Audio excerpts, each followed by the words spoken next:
We're here to talk about actually two projects. As we got into the first presentation, we realized it was two projects, mainly the East End Park project, but also Golden Meadows, because that affects the area of Geneva and Clinton. I'm Jim Grabowski, I'm the city manager. The format that we've been following in these meetings is to explain where we are with the project, ask Doug Gotham from Christopher Burke Engineering to talk about the detailed drawings of the projects. And then what we've done in other cases, in the other two meetings, this is a third of three, we've broken up into smaller groups to look at the boards in detail. Obviously, we have a smaller group here tonight, so we can ask questions and answer questions as a group, I think. And I see some familiar faces from the meeting we had a few weeks ago. Thank you for coming back. We appreciate that. Where we are is in 2010, we hired Christopher Burke Engineering and RJN Engineering to do two studies, one on stormwater, which was Christopher Burke, one on sanitary sewers, which was RJN.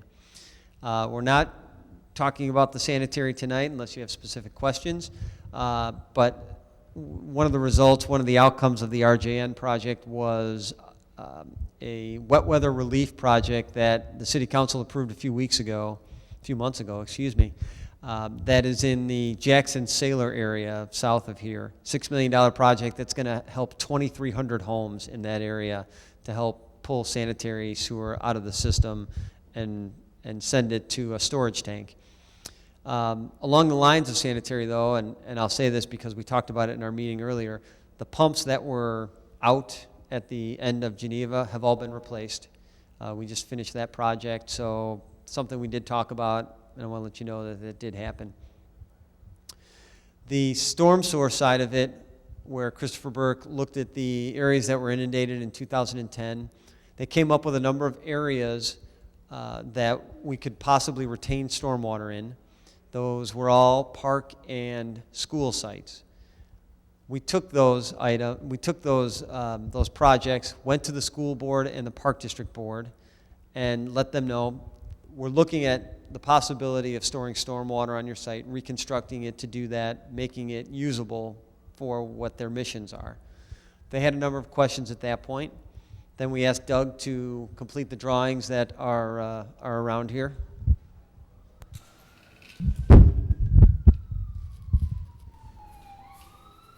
And let me reiterate, these are concept draft plans. The Park District and School District have only had one time to really look at these.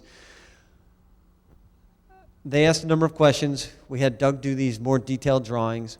We took these drawings back to them in April, and that generated a number of questions from both the school district and the park district. We're in the process of answering those questions, and we're going to be presenting them next week, Tuesday night at the school board meeting, Wednesday night at the park district meeting. I anticipate much more conversation after that regarding the properties and the usability and the design and cost and all those things. So in a nutshell, that's where we are, is going to our partners, our fellow governmental agencies, to see how we can cooperate and solve some problems and make them better facilities at the same time. With that, I'm going to introduce Doug Gotham. He's going to talk a little bit more in detail about the East End Park project. We didn't have the Golden Meadows project up, but we do have the board over here. And then when Doug's done, we can answer questions. I would encourage everyone to come up and look at the boards and ask specific questions at that point. Thank you, Jim. As Jim said, my task was twofold. One, obviously, is to try to create a facility where we can get the stormwater off the streets and off the yards and put it someplace else where we can store it temporarily.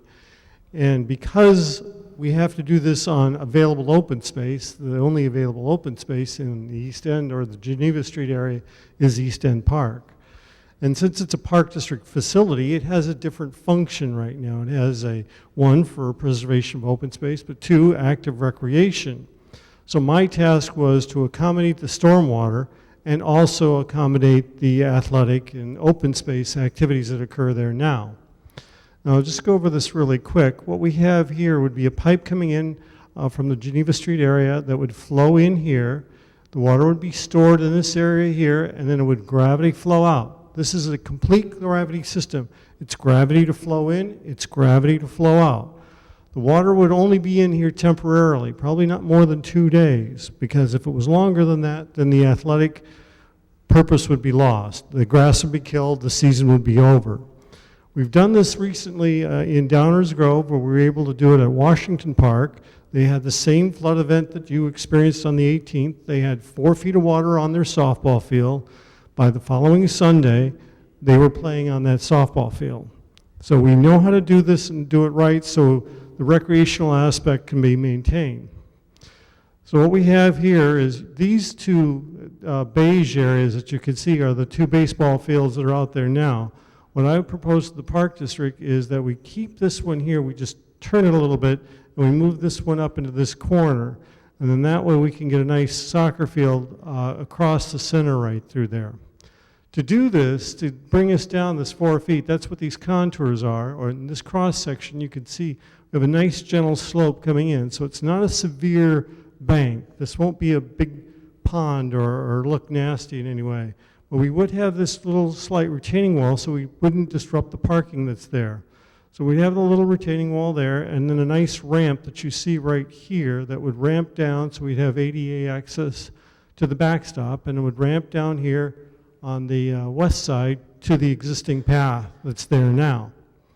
So we're able to accommodate the 2 baseball fields, accommodate a soccer field in the center, have the nice retaining wall. It'll have a full grass infield, as you see right there, and it'll have, as you see here, an under drain system so that in smaller events it'll dry even faster, so the kids can be out there using it better and sooner.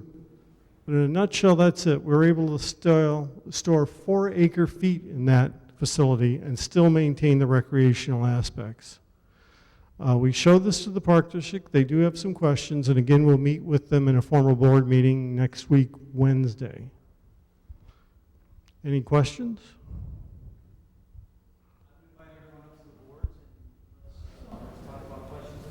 Yeah, come on. How much water? Yes. Picture An acre's 43,000 square. 43,560. Yes, I think so. Right. If you can picture a football field, a football field is a little bit larger than an acre. So 1 foot of water across a football field is 1 acre foot. And this will store 4 of those. Given the water we had recent, let's say, take the recent challenge that we faced, what percentage of that water was? I'm going to let Luke speak of that, but I can tell you that when this was initially designed, we were using the 2010 event, and in that event, it would take all the water off the streets. Now, we've had an historic event that exceeded that.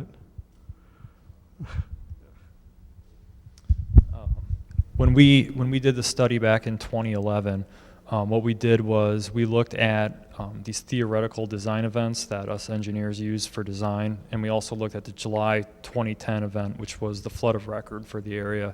And we came up with the 4 acre-feet to protect the homes on Geneva for either the July 2010 or the 100-year event. 100-year event was actually slightly larger than the July 2010. What we had this April was way greater than 100-year. So the 4 acre-feet does not, it would not take all the water that was on the streets during April. What percentage? It would be about 90%, 80 to 90%. I mean, we would have to reevaluate it with our models and everything to make sure. But my gut instinct says that you probably have some flooding on the streets and no flooding in the homes. Previously, when you showed us this model, there was a drain that was being proposed in the middle of Geneva, I think at one of the low parts. Does this include draining at that point, or is it all gravity fed down the third?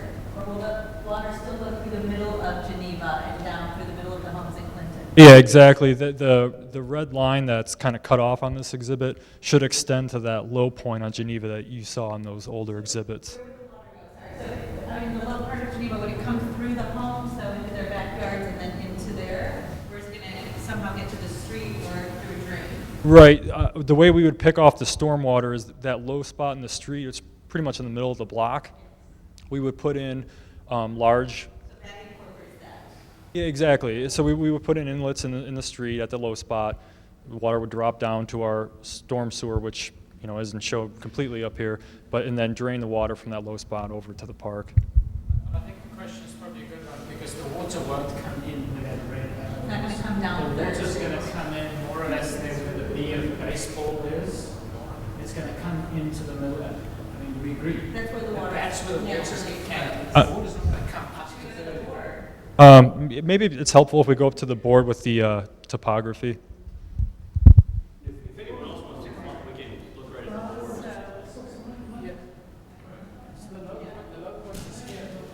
The water comes here and it actually goes through the homes here and through. It doesn't come down Third to this point. So how are we gonna get the water stop coming through that way? So the water ends up in this this is Geneva right here. Yes. And the water pounds in the street before it starts spilling over through these driveways, right? So the idea is to put the storm inlets at this low spot, because all the water gets there, right? We agree, all the water gets to this low But spot. we're still gonna have that flow coming through. The answer, unfortunately, the answer in your direction, as we've talked before. Water's flowing, these are